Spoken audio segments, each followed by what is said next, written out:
कहानी जो हमें याद दिलाती है कि जिंदगी कितनी भी नाजुक क्यों ना हो, कभी कभी मौत को चुनौती दे सकती है। क्योंकि अहमदाबाद में आसमान से जब एक विमान का जवाब गिरता है, 241 लाख उनकी पहचान के लिए चेहरे तक नहीं बचे।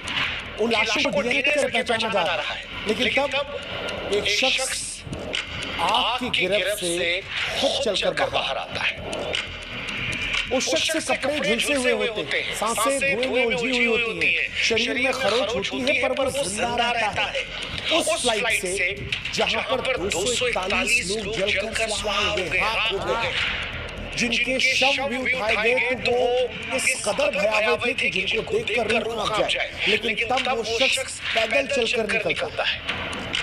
सीट 11 एक आम सी खिड़की के पास की जगह, और ऐसा लगता है कि मानो किसी अदृश्य ताकत ने उसे बचा लिया। इसे किस्मत का इनाम कहे, नियति की शरारत, पर सच यही है कि जो कुछ हुआ है वो हमारी आपकी समझ से परे। जो मरे उनके चेहरे तक पहचान में नहीं आ रहे, फिर ये शख्स बचा तो कैसे बचा? क्या मौत का बुलावा कोई टाल सकता है? क्या लिखी हुई तकदीर कोई मिटा सकता है? क्या ये संयोग था कि वो उस वक्त वहां था? क्या ऐसा हो सकता है कि मौत ने पुकारा और किसी ने फुसफुसा कर उससे कहा कि मानो अभी नहीं, अभी तुम्हें और जीना है? क्योंकि 241 जिंदगियों में जिंदगी ने सिर्फ एक शख्स को चुना, और यही सवाल होता है कि क्यों चुना? 11A सीट पर बैठा शख्स कैसे बच गया? ये पहेली है, और इस पहेली को इस वीडियो में हम समझने की कोशिश करेंगे। ये एक जलता हुआ अध्याय है जो राख में दबे इकलौते फूल की खुशबू की तरह जिंदा है। ये कहानी उस रहस्य की है जो किसी ब्लैक बॉक्स में नहीं, बल्कि बची हुई उस सांस में छिपी है जो मौत के मुंह से बाहर आ गया। इससे पहले कि हम इस बात की जानकारी आपको दें कि ये शख्स कैसे बचा, हम उस शख्स के बारे में आपको बताते हैं।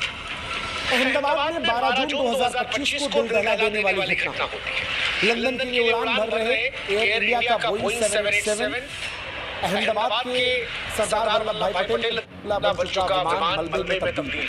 शुरुआती खबरों में लगभग सभी यात्रियों की मौत की पुष्टि हुई, लेकिन इस भयावह त्रासदी के बीच में चमत्कार हो जाता है। सीट नंबर 11A पर बैठा एक शख्स विश्वास कुमार रमेश मौत के मुंह से जिंदा निकल आता है। विश्वास कुमार रमेश कौन है?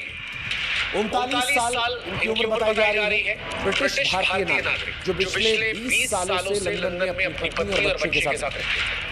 वो भारत में अपने परिवार से मिलने आए थे, खासतौर पर बीच में अपने भाई अजय कुमार रमेश के साथ। उनके भाई साहब अजय वो भी उसी फ्लाइट में बैठे थे। दूसरी पंक्ति में विश्वास की सीट का नंबर 11A था। आपातकाल खिड़की जो होती थी उनके बगल में एक ऐसी जगह जो उनकी जिंदगी